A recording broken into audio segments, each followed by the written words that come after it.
Hace un par de semanas estuvo de visita por Tijuana el periodista Javier Solórzano y él hablaba de cómo la violencia en México tenía que ver con el vínculo que había entre los gobiernos, los funcionarios, los políticos y los grupos criminales, por ejemplo, los cárteles del narcotráfico, entre otros, pero todo tipo de crimen organizado.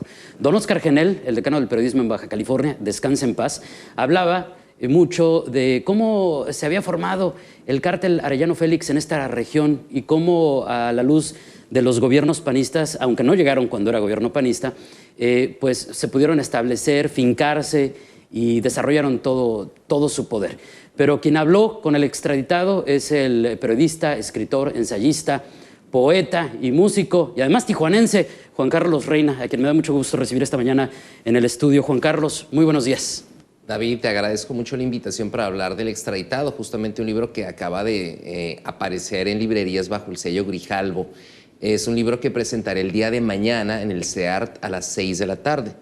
Efectivamente, el cártel de Tijuana se instaló en Baja California al amparo de las gobernaturas, no solo panistas, sino priistas, y con nexos también, incluso con el PRD en Ciudad de México. ¿Esto qué nos dice?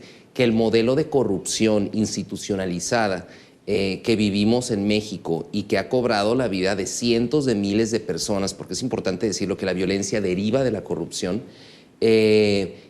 proviene de la instauración de un modelo que ha sido replicado más allá de los partidos políticos. El problema es de que tenemos una historia de corrupción, de impunidad, de violencia, que, bueno, hoy en día vemos que ha explotado de manera trágica. Los hechos que vemos en Guerrero, en Veracruz, en Tamaulipas, y aquí mismo también en Tijuana, porque las balaceras todo el mundo sabemos que no han terminado, se debe a que durante años las élites políticas, las élites empresariales también, se han coludido con la delincuencia organizada. En ese sentido, el extraditado pretende reconstruir un pedazo de la historia de la región desde la década de los 70 hasta la década de los 90, para de algún modo ofrecer respuestas de todo esto que ocurre hoy en día, no solo aquí en la región, sino en todo el país, ¿verdad? Es una plática, bueno, es derivado de una plática que sostienes junto con una colaboradora, con Benjamín Arellano Félix. Platícanos un poco, ¿cómo logras llegar a él? Sí. Y qué impresión te deja estas sesiones que tuviste de intercambio de ideas con uno de los cabecillas? Sí, mira, el libro está escrito con la colaboración de la criminóloga Fara Fresnedo. Fara y yo contactamos a Benjamín Arellano Félix a través de cartas y persuadimos al señor a que accediera a vernos en el penal donde él está recluido en el sur de Estados Unidos. Él accedió porque él quería aprovechar la oportunidad para protestar de que el proceso a través del cual había sido extraditado era un proceso irregular. Eso no es nada raro. La mayoría de las extradiciones, tanto en los gobiernos de Calderón como en el actual gobierno de Peña Nieto, han seguido procesos irregulares, han seguido procesos express, lo cual demuestra el sometimiento que el Estado mexicano tiene ante las políticas de Washington, especialmente respecto al narco. Ahora, el libro no trata de darle voz a un delincuente, no trata de ser un portavoz de los Arellano Félix. Lo que se hace en el libro, lo que yo hago, es recoger estos testimonios. No fue solo una entrevista, fueron seis visitas que le hicimos volando Fara y yo hacia la cárcel donde él está preso. Y esas entrevistas cotejarlas con una investigación bastante escrupulosa de tipo judicial, archivos judiciales a los que nosotros tuvimos acceso, completamente inéditos en gobierno federal de Estados Unidos, también una investigación hemerográfica y también entrevistas a testigos protegidos, de tal suerte que nosotros cotejamos sus dichos, ¿sí?, del capo con pruebas que vamos recolectando como si fuera una suerte de rompecabezas, ¿verdad? Así el lector puede hacerse su propio juicio respecto a los hechos, como el asesinato del cardenal Posadas, el asesinato de Colosio, el asesinato de funcionarios públicos, muchos hechos que marcaron no solo la vida política de la región, sino la vida de prácticamente todo el país, ¿verdad? Oye, en el caso de Posadas, es que la versión oficial era que fue un error, ¿no?, que iban por alguien más. pero bueno, me imagino que en el libro revelas algo. Claro, sí. Bueno, es muy curioso que Benjamín Arellano Félix, después de estar 10 años preso en el Ceferezo número 1, en Almoloya de Juárez, él por primera vez en 10 años accede a hacer una declaración ministerial.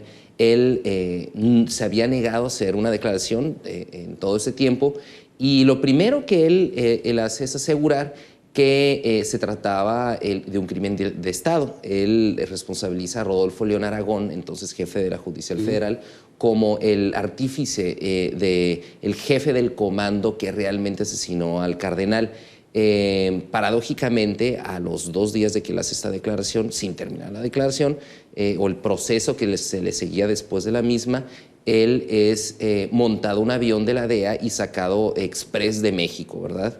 Y hasta la fecha se le tiene en Estados Unidos, cumpliendo una condena de 25 años, una condena que se le impuso también de manera express, y regresará en su momento a continuar el proceso acá en México, ¿verdad? Entonces, sí te digo, David, la idea no es darle la voz a un delincuente. O sea, realmente, a pesar de que existe, evidentemente, como cualquier otro reportero o periodista sentiría ante una personalidad de ese tipo una cierta fascinación periodística, pero que con el tiempo, con las visitas, él fue revelando también una serie de claroscuros. Finalmente se trata de un delincuente, se trata del autor intelectual de miles de asesinatos.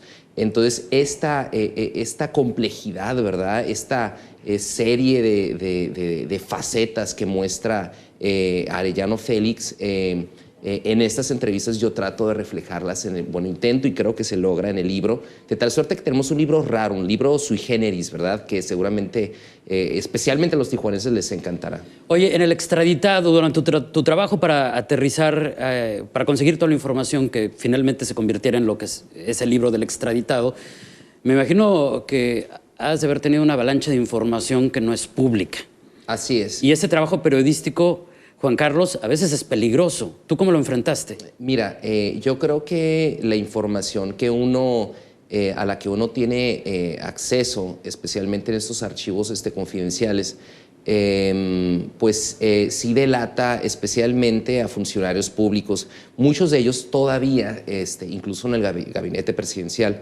Ahora, algunos de estos nombres que incluso son ahora senadores o funcionarios de altos vuelos, yo algunos los menciono, otros no los menciono. La intención del libro no es hacer una denuncia puntual, sino una denuncia de tipo general a la corrupción que impera en México, y que, como te decía David, va más allá de un modelo partidista, ¿verdad? Más bien tiene que ver con una forma en que nosotros también, como sociedad civil, hemos colaborado en la construcción de la corrupción, de la impunidad, claro, de todo ello.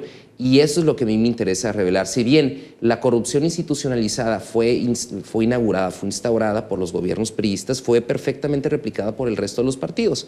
De tal suerte que tenemos un modelo en el que nosotros, como sociedad civil, tenemos también que de algún modo hacernos responsables, porque durante años en Tijuana estos capos vivieron infiltrados perfectamente en las cúpulas empresariales. Hay que recordar que incluso el primer ejército organizado de sicarios fue integrado por las hijas de los hijos de las familias más pudientes de la ciudad. Los narcojuniors. Exactamente, los narcojuniors. Oye, y estos también los citas. Estos prácticamente, pues la mayoría han desaparecido, ejecutados, por cierto. Sí, o algunos siendo testigos protegidos, y otros en prisión. Es muy interesante, hay una escena, un pasaje en el libro en el que uno de estos narcojuniors conoce por primera vez a Ramón Arellano, ¿no? Entonces lo ve entrar a una fiesta en la colonia de Chapultepec, vestido de mink, con una alhaja así súper ostentosa, shorts, tenis, y él le parece bastante grotesca la manera de vestir. Sin embargo, él confiesa en esas declaraciones a las que tuvimos acceso en la DEA, que él siente una atracción muy peculiar hacia el personaje, hacia Ramón, que es el ejercicio impune de poder. ¿Qué nos quiere decir eso? Que la cuestión del narcotráfico no es un asunto solamente de economía. O sea, el narcotráfico es perfectamente insertado en las economías globales, pero también hay detrás unas pulsiones mucho más profundas que tienen que ver con el ejercicio del poder. ¿Qué tenemos en México? Una historia violenta. México es un país fundado a partir de un holocausto, los padres de la patria murieron decapitados y también colgados de edificios, de tal suerte que tenemos que analizar el fenómeno de la delincuencia organizada y de la violencia con mucha más complejidad. Es por eso que este libro, El extraditado, no solo es un libro de periodismo. Yo recurro a las herramientas de manera muy escrupulosa periodísticas, pero también planteo un texto mucho más psicológico, de tal suerte que se hace una radiografía para mostrar a este personaje y a otros que aparecen en el libro, como el Mayo Zambada, Chapo Guzmán, todos ellos, de una manera mucho más profunda, creo. Digo, porque tiene en el ámbito del narcotráfico y de los capos, me imagino que este señor tiene grandes amigos, pero también importantes enemigos que tendrán que ser citados en el libro. Oye, exactamente. Pero fíjate, justamente en este tema, dicen que hasta el más vil de los villanos tiene un lado humano. ¿Tú se lo encontraste a Benjamín Arellano? Bueno, claro, yo creo que Benjamín es un personaje muy complejo, es un personaje que paradójicamente en los exámenes psicométricos que se le hicieron en ambos lados de la frontera mostró ser una persona que no reunía un perfil criminal. No sé si esto es porque es un gran mentiroso o porque realmente es una persona que nació en el lugar equivocado. Ahora, Benjamín fue el cerebro en toda la operación del cártel de Tijuana.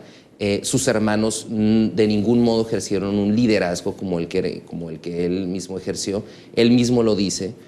Algunos de sus hermanos, incluso ahora testigos protegidos, lo ponen a él en contra del gobierno federal. Entonces, es así como hay una historia de mucho que yo también recupero en una historia inédita de cómo ellos crecen sin una familia aparentemente muy unida, terminan enemistándose entre ellos. O sea, de tal suerte que tenemos casi una suerte de tragedia shakespeariana, ¿verdad?, en el libro. Otra cosa también importante que es algo inédito que no se había revelado antes, es que yo recojo toda historia del narco, esta historia del narco de los 70, principios de los 80, en la que el Mayo Zambada, Amado Carrillo, el Chapo Guzmán, Benjamín Arellano Félix, Aguilar Guajardo, etc., todos eran amigos y todos eran socios y todos pertenecían a una misma organización. Entonces yo cuento en el libro también cómo esta organización se va desmoronando hasta convertirse en todo este mapa geopolítico del narco en el que todos estos personajes, de ser compadres, terminan siendo archienemigos, ¿verdad?